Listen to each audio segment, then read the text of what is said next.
ہمیں جوائن کیا سابق وزیر خارجہ خورشید محمود قصوری صاحب نے، ان سے بات کرتے ہیں۔ خورشید صاحب، ایسے پراپیگنڈے کر کے بھارت کب تک اپنی عوام کو خاموش رکھ سکتا ہے؟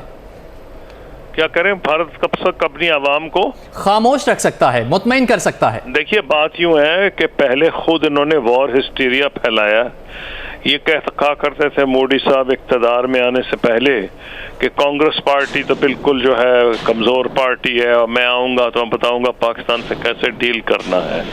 یہ اقتدار میں آئے تو ان کو اندازہ ہوا کہ اتنا آسان نہیں ہے، حقائق کچھ اور ہیں، لیکن یہ اپنے لوگوں کے سامنے ایڈمٹ کرنے کو تیار نہیں تھے۔ آہستہ آہستہ اب الیکشن بھی قریب آ رہے ہیں، اور کشمیر جو یو پی کے اور دوسرے کشمیر کے جو حالات تھے وہ بالکل ان کے کنٹرول میں نہیں ہو رہے تھے۔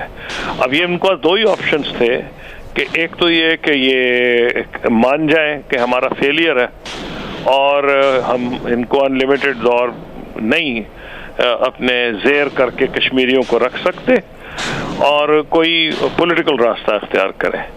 لیکن انہوں نے اس توجہ دنیا کی ہٹانے کے لیے، کیونکہ اتنی گروس ہیومن رائٹس وائلیشنز ہوئی ہیں کہ کوئی 100-150 بچے جو ہیں ان کی بینائی ضائع ہو گئی ہے، 100 سے زیادہ شہید ہو گئے ہیں، اور کئی ہزار لوگ زخمی ہو گئے۔ اب یہ ایسی چیز تھی کہ اس کو چھپایا نہیں جا سکتا تھا۔ اب یا ایڈمٹ فیلئر کرتے یا پاکستان کے ذمے لگا دیتے۔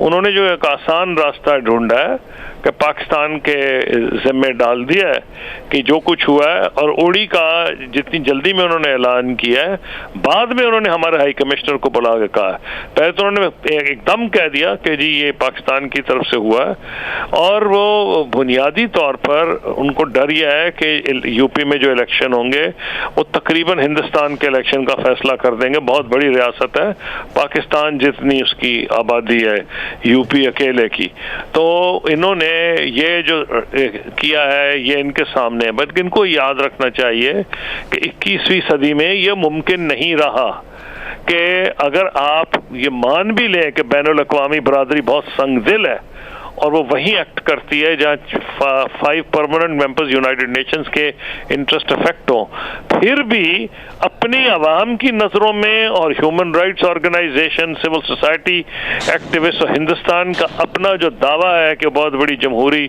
ریاست ہے، بہت بڑی جمہوری ریاست ہے، وہ ختم ہوتا ہوا دکھائی دیتا ہے۔ خورشید محمود قصوری صاحب، بہت شکریہ آپ کا۔